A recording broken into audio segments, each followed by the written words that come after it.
Laura, how are you doing? Yes, hello. Hi. There we go. I can hear. Sorry.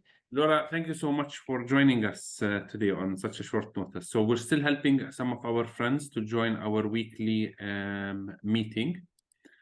Okay.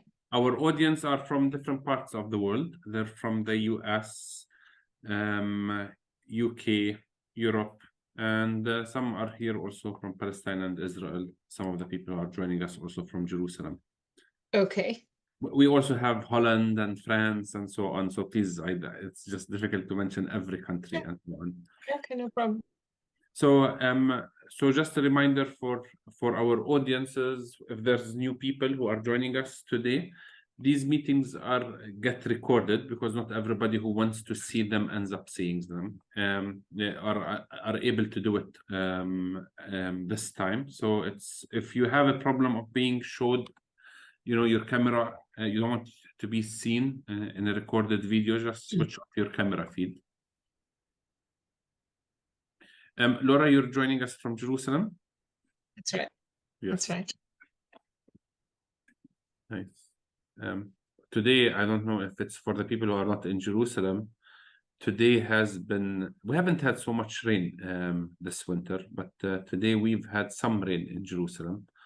I don't know about the rest of the country, but in Jerusalem, at some times during the day, it rained a lot, which is a reminder that we are in winter, which is also we are at war. That's another reminder for us, but I think winter is not part of it.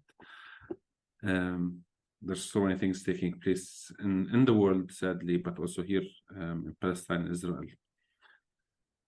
It's been over 110 days now, close to 110 days since October 7th, and it seems like we're in a continuous nightmare. I don't know, we feel it's a nightmare, and I personally haven't lost any loved ones close to me, so I can imagine the people who are with lost loved ones or are directly affected by the war and the violence, how they feel. But it's a reminder. Sabil, we started Kumi. Kumi is a word, means stand up, rise up.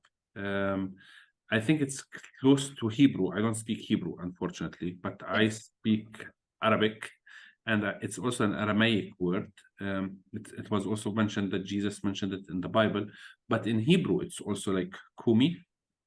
How do you say it in... Yes, it's a Kumi is, you'd say to a woman, kum, or Kumi is to rise up. Yes, so it's the stories about when everybody thought that the little girl was dead or very sick and it was beyond healing, that Jesus tells her Kumi, so it is rise up, and that's the idea. It is to empower people to rise up against all forms of injustice, never to feel helpless. So there always should be hope. We're still getting people to join us, but it has been a tradition at the Sabil Kumi sessions is we have the speakers introduce themselves. But before we give you this, I just need to say that I don't know if you remember the first time you met me. Do you remember, Laura? Or you told me that you were a journalist, that we met in the context of you working as a journalist. no, Right? no, Laura. No. I met you because I had friends from Al Jazeera English, and they were doing a documentary about Jerusalem, and we met. We had a friend, Dr. Mair. You know him, Dr. Mair. Yes. And he mentioned that you should meet with Laura, and we came to the municipality in Jerusalem where you work, and that was the first time we met. I can't remember, it was like 2017, 18, maybe 16, I can't remember exact days. COVID has also stolen many years of our lives. So that's when the first time we've met. But if you are in Jerusalem and you are and you work or you attend meetings that both Palestinians and Israelis meet, and they meet to address issues that are taking place in Jerusalem, whether it's trying to build bridges, most likely the most common face you will see is Laura. Laura is always present. She's always present, and she's she's present and trying to defend the rights of all of the people in Jerusalem, but especially I feel your presence within the Palestinian community of East Jerusalem. So, but that is my version of the introduction. But please do introduce yourself. Okay, well, thank you. I was born in the United States. In New Jersey, just outside of Manhattan, where my parents worked. I'm Jewish, and I grew up thinking about that and being aware of that. And when I finished college, I moved to Israel, originally to Jerusalem, and I served in the army. I became a member of a kibbutz and was a member of a kibbutz for more than a decade. And then I ended up moving back with my husband to Jerusalem with our children, and becoming active politically in Jerusalem. What's always been important to me is the equality. My first political activity was on public housing, because there are and were homeless people, or a lot of very poor people in Jerusalem. So I worked on passing what became quite a revolutionary law, the public housing law. But eventually I was elected to serve on the city council from the party Meretz, which is a party slightly to the left of the Labour Party that believes, among other things, inequality To very the much. left or to the very much left? Sorry? It's as left as To the you left. can get in the Israeli Knesset, yes. Oh, well, there's Hadash, there's the Communist Yeah. Party, there are others, but we're left of the Labour Party. And we, as I said, principally believe in inequality. So I work for all kinds of populations, but especially in Jerusalem, 40% of the population is Palestinian, and most of the Palestinians live below the poverty line. So I spend a lot of time trying to help Palestinians, both in terms of equality, but also because another thing that's important to my party and to me is a two-state solution. And I think I know how important it was for the Jewish people to have a Jewish state. I think the Palestinians should have a Palestinian state. While at the same time, as long as Israel is controlling East Jerusalem, I think we should do everything we can to guarantee equality to Palestinians that live under Israeli sovereignty, whether it's only for the time being or permanently, or as I hope eventually the Palestinians will have their own state, and part of Jerusalem at least will be its capital. So that's my background. The job that I have, or the role that I play in the city council as a member of the city council, is a volunteer job. My job that enables me to support myself is as a teacher at Hebrew University. I teach political science there. I did first degree in the United States and a master's and PhD at Hebrew University, where I teach. So that's pretty much what's important to me. And I also do a lot of work, and actually I teach a course on religion and state. And that's another thing that ties in, because I think that it's very important that Jerusalem be tolerant and supportive of all religions, and not try to force religion, or certainly not any particular religion, on anyone. So it's another way that I tie into a lot of work with Christians and Muslims in Jerusalem, because I want to be sure that, and it's not taken for granted, and in fact does not always happen in Jerusalem, but that everyone will be able to practice their religion freely, and that they will get supportive and the rights that everyone should get for their religion, to practice their religion. So I have a lot of contacts in East Jerusalem, both because of my work on welfare, and in principle, and inclusion, and also in terms of religious work, to make sure that the all that, as I said, that the different religions be recognized, and the people of different religions be recognized, and be able to exercise their rights and their beliefs and their practices. So that's that's me in a few minutes. And just, I mean, this is just to before we move to the subject. Also, Jerusalem municipality, there was supposed to have elections in end of October, I remember, or yes, Right.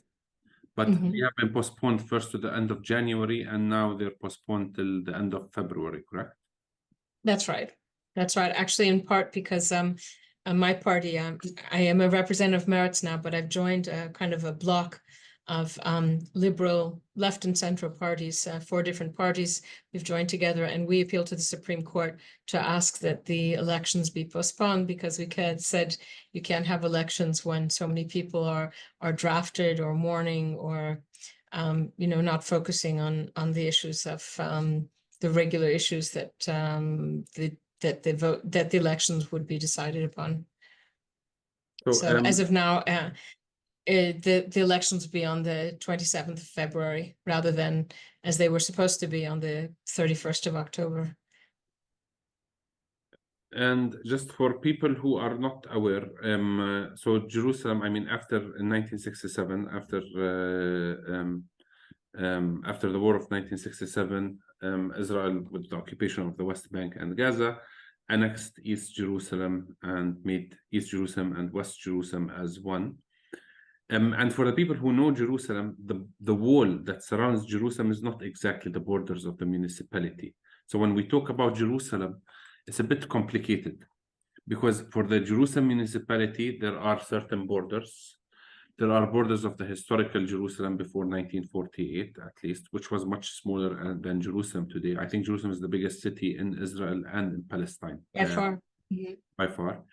Bigger than Tel Aviv. I was shocked when I found out. More than twice the size of Tel Aviv, yes. Yeah, huge.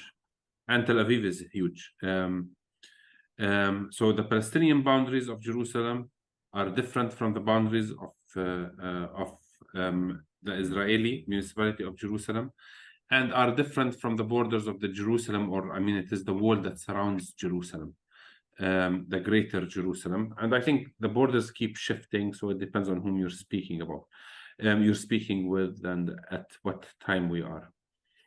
But for, so at least from the viewpoint of the Israeli government, so Jerusalem is a united city.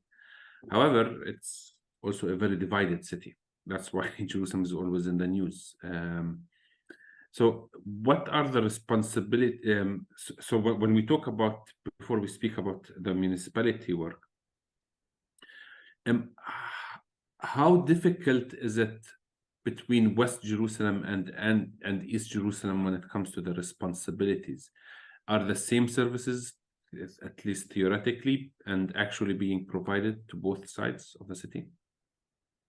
Theoretically, all residents and permanent residents and of Jerusalem are supposed to get the same services. The fact is they don't. There's a great discrepancy between even the basic infrastructure in West Jerusalem and East Jerusalem, but also the services, everything from sanitation to school systems, are very different at a very different level. I would say that in the past 3 to 5 years, there's been an improvement in the level of services. And also there's been a significant investment in infrastructure to narrow the gap, but it's still, there's still a huge gap. And as I said, it's reflected in everything from the sanitation to the sewage system, which there isn't in large parts of East Jerusalem. There's just no sewage system, and goes on to other kind of services. The only service that East Jerusalem gets more than West Jerusalem is demolitions. There are regular demolitions of housing or buildings that don't have proper permits. In West Jerusalem, there are maybe 80 demolitions a year. In East Jerusalem, there are more than twice that, and they're often whole buildings and their homes. And it's a terrible tragedy that I'm always trying to work against, but it is a huge problem. I would say also that there is a big difference between the level of services that East Jerusalemites get within the separation wall that was built in 2006, and those beyond the wall. Although according to Israeli law, it's all one big area, there was this wall constructed beginning in 2006, and it doesn't follow the municipal borders of Jerusalem.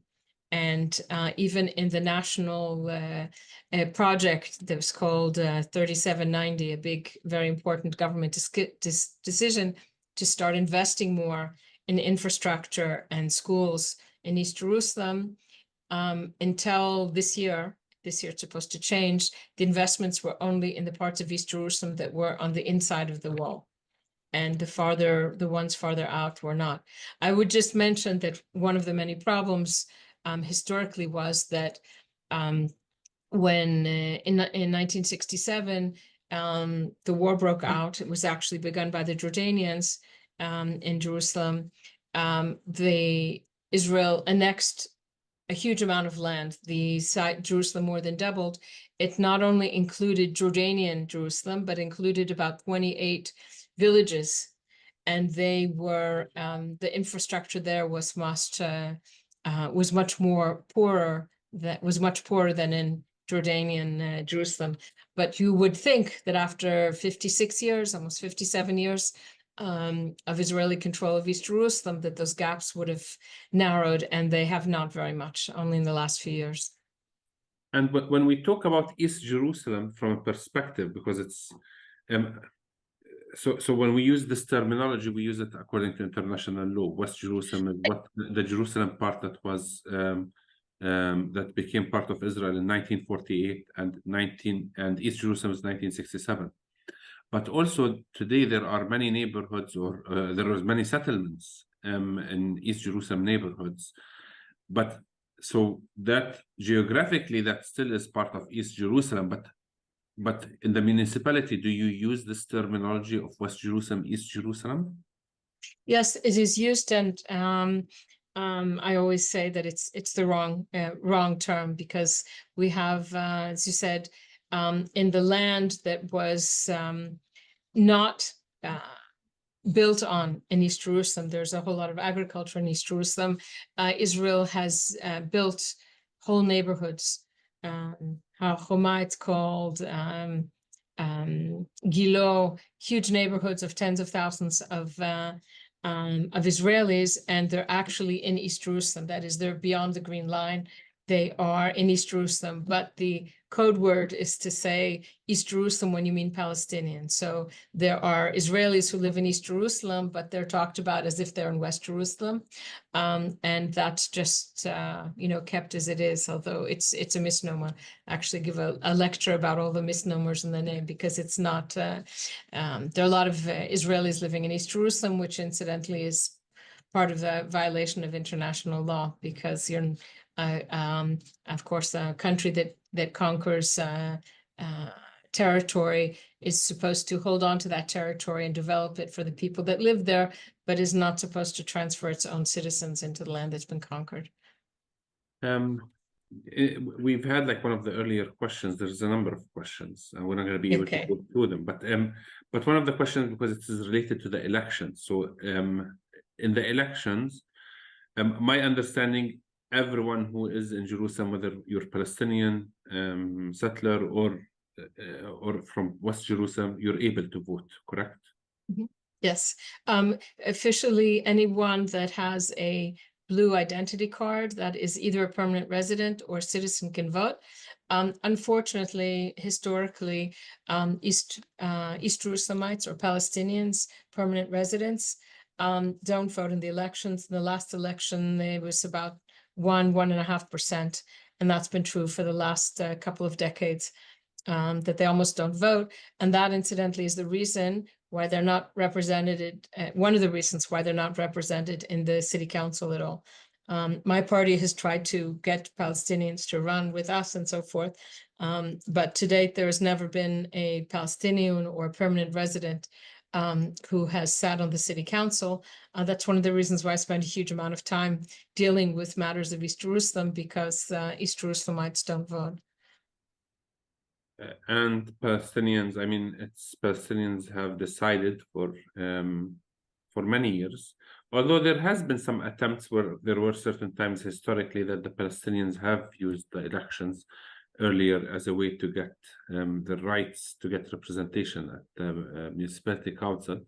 but at least for the last 2 decades or more, Palestinians have almost completely been boycotting the Israeli elections. And the argument there is that they do not want to recognize, or we do not want to recognize, the legality of the occupation by being part of it. Although there are more and more voices that say that it could be a helpful way to advocate for your rights within the municipality council. But yes, everybody has the right to vote, even if you're a permanent, if you're like an expatriate with a temporary residence, you're allowed to vote. I understand, or you have to be also like with a long. You have to have a permanent residency status. So there are people that will leave and come back and so forth, but they have to have permanent residency. Incidentally, Palestinians can, in East Jerusalem, can also apply for citizenship, but very few do. And those that do can also vote for the Knesset. Yes, but most Palestinians in East Jerusalem do not have the Israeli passport, so they cannot participate to the elections. Some months ago, it was very much in the news. I mean, before October 7th, I think it was around August, if I'm not mistaken, that there was a new plan for the municipality that was launched. It was a little bit, there were some back and forth, whether the budget for it would be approved or not. Do you have information about the new or one of the plans of the municipality that has to be development the development of East Jerusalem? You mean the 5-year plan, the investment plan? Yes. Yeah, well, there was a 5-year investment plan that began in 2018, was approved for 2.1 billion shekels, and that ended in 2023. And the whole debates that were going on this summer were how much the new 5-year plan would be for improving the infrastructure of East Jerusalem. And originally they talked about, there are people who talked as much as 8 billion shekels. And then they said they would double it from 2.1 to 4.2. In the end, it ended up as pretty much the same 2.1 or 2 billion shekels for the next 5 years, which is disappointing because if it's 2.1 billion shekels in 2023 is actually less, can get you less than in 2018. So it was very disappointing to me and to a lot of people in the municipality, but that was a government decision. I mean, what the government does, it portions, it was going to make this plan and then basically do these investments via the municipality. The plan, some people felt that some people were looking at it in a positive note, that this is actually going to do some improvements, especially on the economic and infrastructure areas in East Jerusalem, and that might be like, it's a good thing. Others were very skeptical. What's your own opinion about it? Well, I think any addition is good. I think, we have to invest in the roads there. We have to build more schools. We have to do more for the children. We have to do more for employment. There are a lot of things that we have to do. So 2.1 billion is better than nothing. I mean, this was a first big effort to, in a concentrated way, try to fill in the gaps in the development that, were never invested in East Jerusalem, even after 56 years. But 2 billion shekels, when you think about it and you look at the whole budget of Jerusalem, is not that much money. The Palestinians are 40% of the population of Jerusalem, and the annual budget is 8 million plus another 6 million for investments. Depending on how you want to calculate it, it's 14 billion shekels a year. So 2 billion over 5 years is not very much. Now, of the 16 million, of course, every year a certain amount is spent in East Jerusalem, but not 40%. And one of the things that I and my party have been doing all along the way is to try to correct and improve the budget so that the people of East Jerusalem, the Palestinians in Jerusalem, who are 40% of the population, will actually get 40% of the budget. And that's not the situation today. So the annual budget of the municipality is 14 billion shekels? Yes, approximately. I mean, Yeah. So for 5 years, we're talking about 70 billion shekels. Almost. Yes. And so 2 billion is Palestinians, although are 40% of the population, get like around like 5% of the budget. That's... Yeah, well, no, this is I want to be careful here. This the Palestinians in East Jerusalem do get a part of the budget every year. I mean, of the 14 million shekels, a certain percent of it, maybe 20%, is spent every year on East Jerusalem. I mean, we do fund it, but this was a special investment plan, and it was supposed to be, you know, create a revolution in East Jerusalem, and it's not changing. I mean, it's improving things, but not enough. And so, as I said, Palestinians, if you look at the 14 billion shekel budget, the Palestinians do get a significant amount. We do pave roads every year, and there are sanitation workers, and there are trees being planted, and all kinds of things. But they don't get anywhere. They don't get 40%. So, and this big 2 billion shekels, it sounds like a lot of money, but when you're talking about a big city, it's not so much. There has been a court order by the Israeli Supreme Court saying that there aren't enough classrooms in East Jerusalem, and I think before 23 years or so, I think there were 20,000 classrooms missing, or if I'm not, or 20,000. No, it wasn't 20,000, but there was a court decision that forced the Jerusalem municipality. Actually, it's the Department of Education, because the Department of Education funds the building of the schools. Forced the Department of Education start funding and building schools, and we have been building more schools, but not enough. Next year, we're supposed to build more, but the problem is the population is growing very quickly, and we barely manage to keep up with the growth of population. There have been, unfortunately, since most people in the municipality have not been very considerate and not very concerned with the needs of the Palestinians in the city. There was also a court case demanding that they build more parks in East Jerusalem because there weren't enough parks. There's also, and they've been adding them right now, where there are two plans that I'm trying to push through to get 2 parks built in Jabal Mukabir. It's a neighborhood of maybe 25,000 people, and up till now they had no playgrounds for the children at all. There was also a court case brought against the Minister of Health. Sorry? In Jabal Mukabir, there isn't a single park? No. A playground for children, no. No. So we're now working on 2, but that was in part because of the court orders.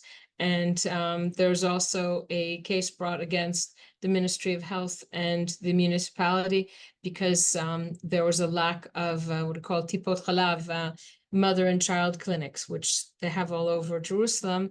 There were, I don't know, remember the numbers exact, but 20 some in West Jerusalem, and I think only 3 or 4 in East Jerusalem. So we've been building more. But this just goes to show how important the justice system is in Israel, because it's been forcing the municipality to do things that sometimes the members of the city council didn't want to deal with.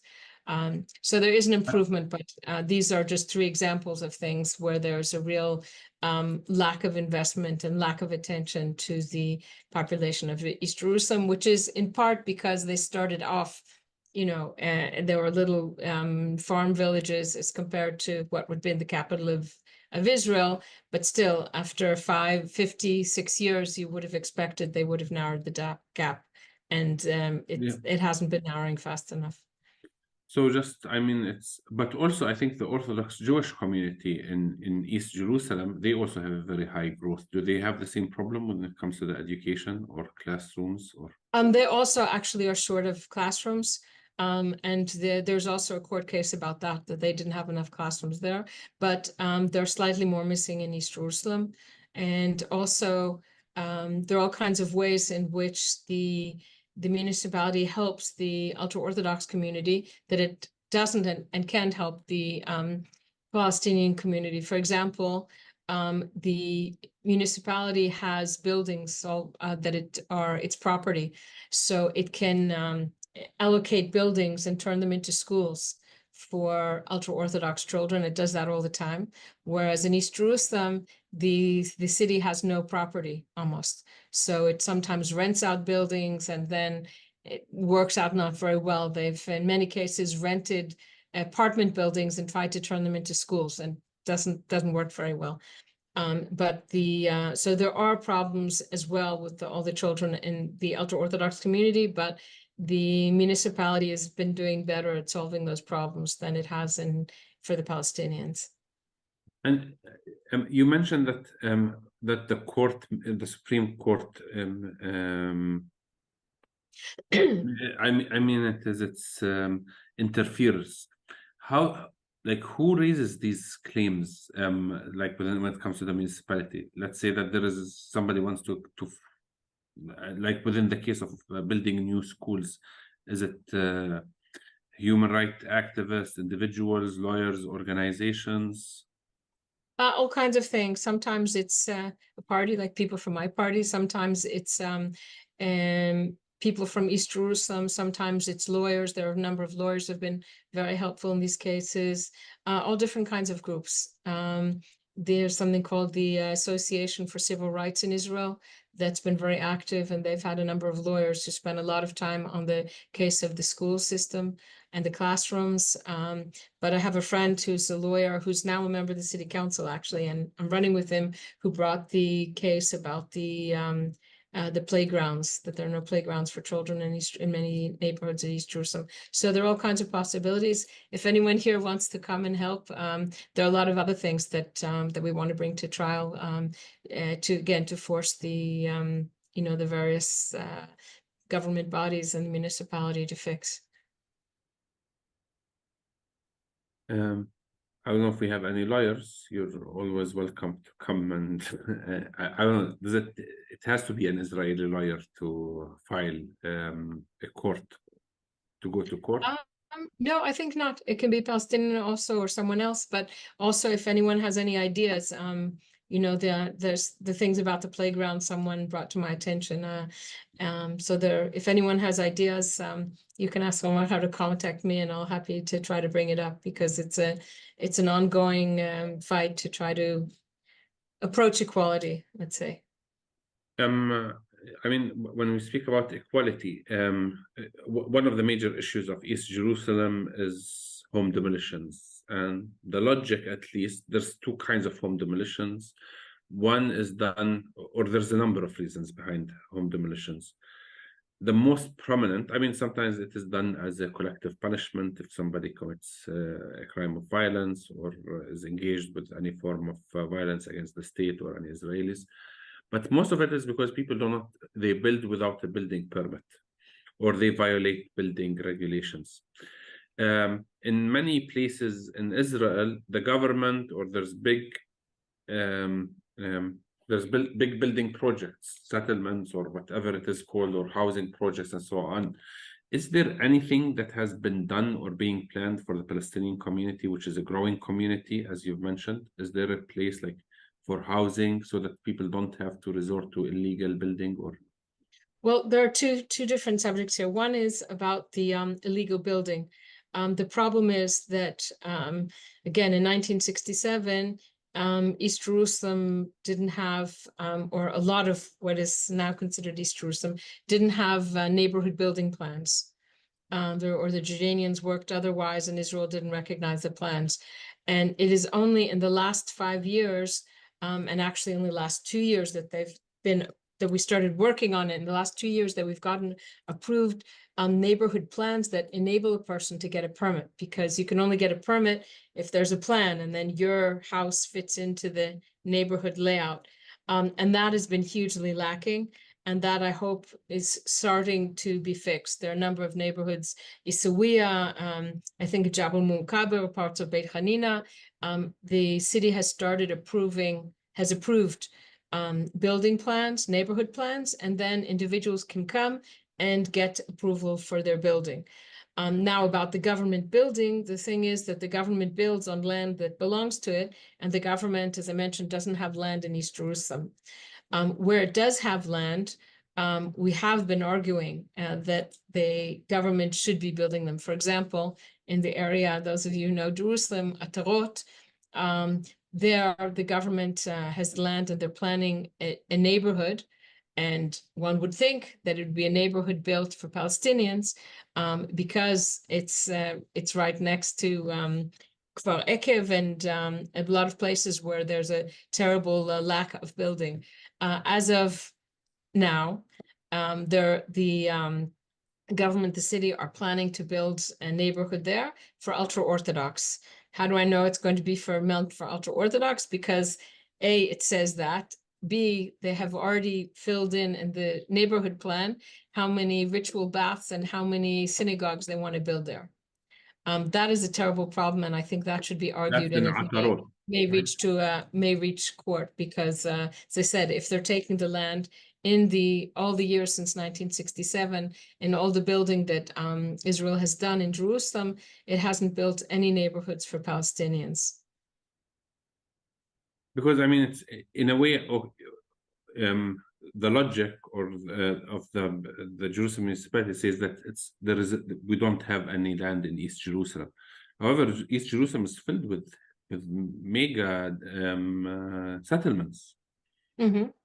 So I mean, it is these settlements, they become like they get confiscated from Palestinians, or they get, or well, they miraculously. Yeah, actually, what you're saying, I'll correct what I said. They don't have land that they within the neighborhoods that they can build on, right? But definitely, for example, Har Homa is actually built on land that belonged to, I think, part of it Tuba, part of it Tzur Baher, and part of it other neighborhoods, and it could have, and I would say I think it should have, and planned a neighborhood there would be for the Palestinians whose land it once belonged to, but it was I can't remember the word for it, but it was taken basically for building for Israelis. That is something that should be corrected. I must say, I do have to leave soon. I told Omer in advance that I could only be here till 6:30, and I'm just getting reminded that I'm late. Okay, Laura, no, don't But so I apologize, but I'm very pleased to talk with you. And if you want to set up another meeting, I'd be happy to talk about anything and give you as much information as you like. And I'm grateful that you're interested, and I thank you for inviting me. Thank you, Laura, and good luck in your next meeting. And we appreciate being part of the meeting today. Thank you. Okay, thank you. And if anyone wrote me something, I'm sorry, but I didn't. I can't both talk and look at the chat. So if anyone wants to say anything to me, I'd be happy to. We addressed some of the questions. We addressed not all of them. It's very difficult. There's many questions in the chat. So please, you are free to go to your meeting. Okay, I'm sorry, I'm just a little bit late. Okay, so thank you very much, and best to you all, and I hope we will times will be more peaceful. Thank you, inshallah. Thank you. Thank you. Take care. Bye.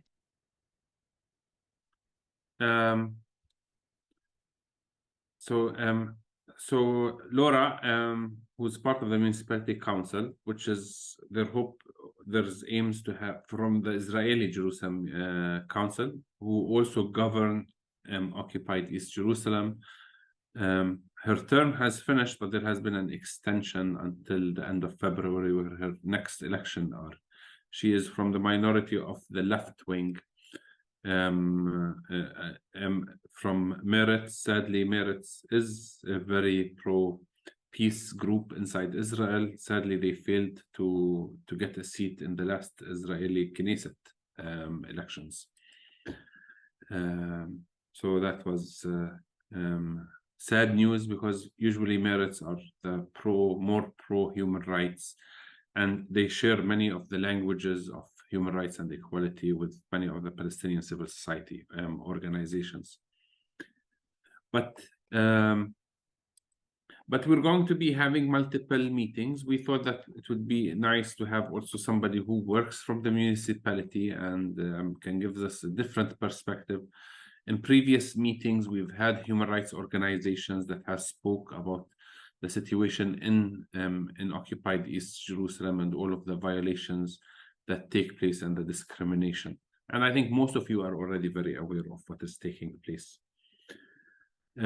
So thank you for your patience, and please do accept my apologies because we were not able to deal with all of the questions and the comments that were placed in the chat. But for our friends, regarding Kumi is about rising up and doing action, and we've sent an action in the newsletter earlier today. Is Lily, are you with us? Yep, I'm here. I'll lead us through those of you who are in the UK, the action that was in the newsletter, and I believe Ryan has just put them in the chat for us. Okay, yes. So for the UK, the website that's linked here is to the Redbridge Community Action Group. This is a grassroots organization in the UK that is fighting for an independent MP for Ilford North. And they just announced the name of the candidate they're promoting, which is Liane Mohammed. And they are organizing to have this MP appointed. So those of you who are in the UK, do visit the website that is linked here in the Kumi newsletter. Even if you are not a resident of Ilford North, you can share about this group. You can join their WhatsApp group and follow their Facebook page as they're trying to get this candidate to be elected. So yeah, on the website, and then the name of the Facebook page is the Redbridge Community Action Group. So I'll just give a minute for those of you who are in the UK. If you're able to look up this page also with your Zoom window.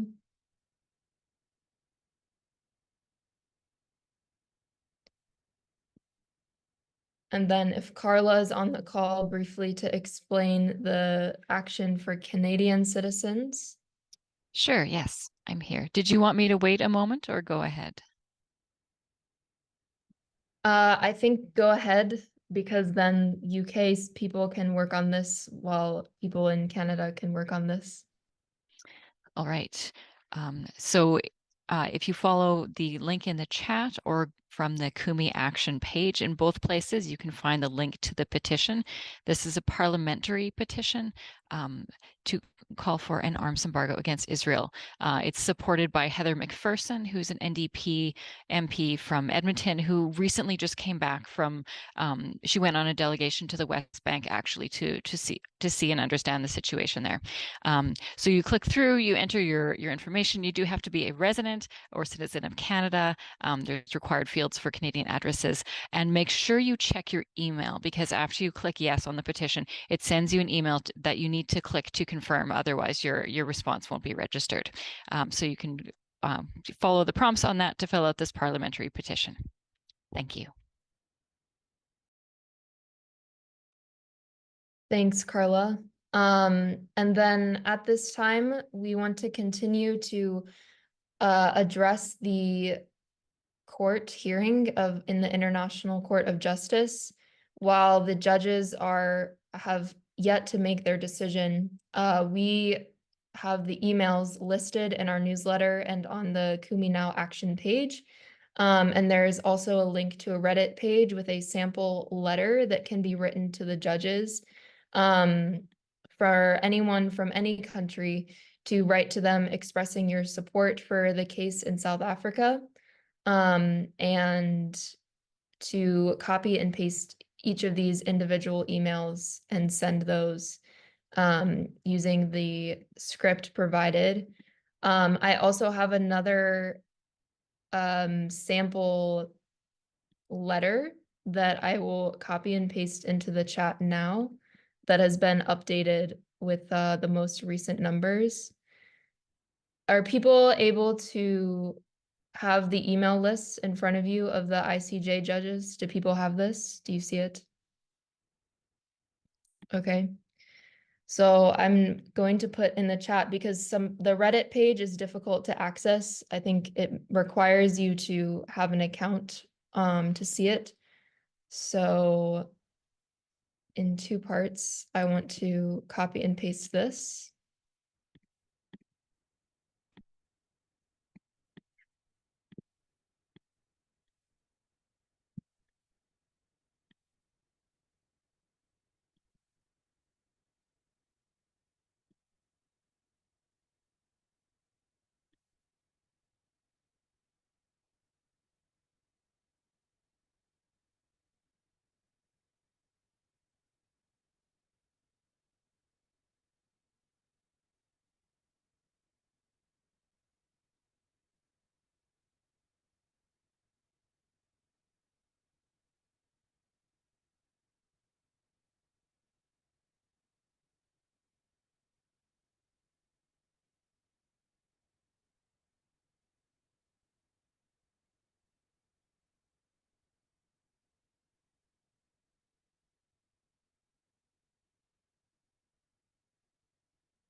So as you're composing your emails, you can take samples from what I've included.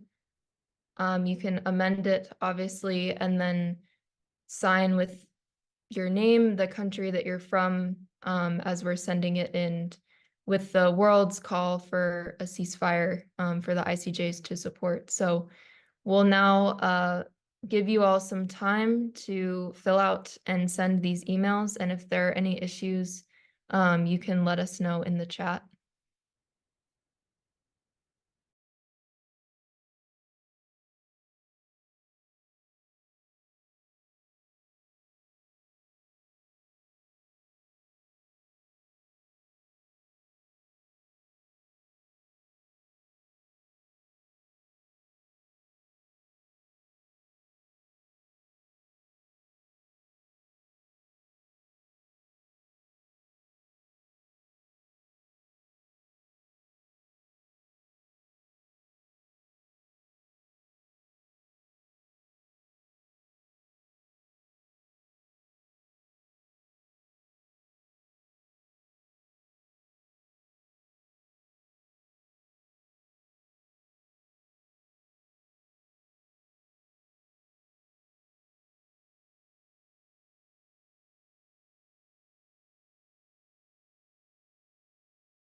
If you have difficulties sending the email while you're still on the Zoom call, we just direct you to the Kumi Now Action website so that you are able to, after the call ends, you can go to kuminow.com/action and still access the information. So you won't lose it once the Zoom ends today.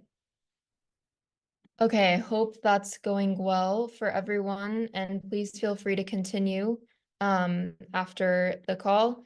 Just one final update on our session from 2 weeks ago that was on the palactions.com website.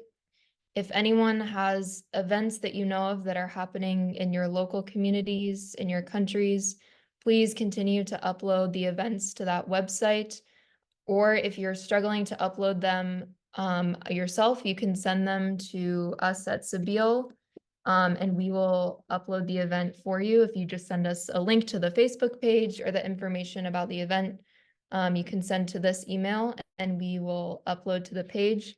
At this time, I just want to make sure, Omar, there's nothing else that we want to share from Sabeel.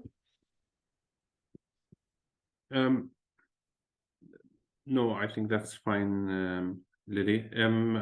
Maybe we can mention also the conference or the next session that we're having next week. Yeah, let's mention the conference. Go ahead. Sabeel, for people who know Sabeel for some time, Sabeel is well known for the conferences that we hold every couple or 3 years. We haven't, the last conference that we had was 2019, just before COVID. And we are planning for our conference, for our upcoming conference that addresses religious extremism and apartheid, this November, in Palestine. So the plans are to hold it in person. The dates, if we can share the dates and the information, the link for the with the information, we will be sending it out in a mass email, so no need to feel pressured. And we hope that people promote it. Before the conference, we're having online webinars that will address the topics of anti-Semitism, Islamophobia, and prejudice and racism against the Christians. So we'd like people to also to attend these events. They will be the last Wednesday of every month. So the next one will be on the 31st of January.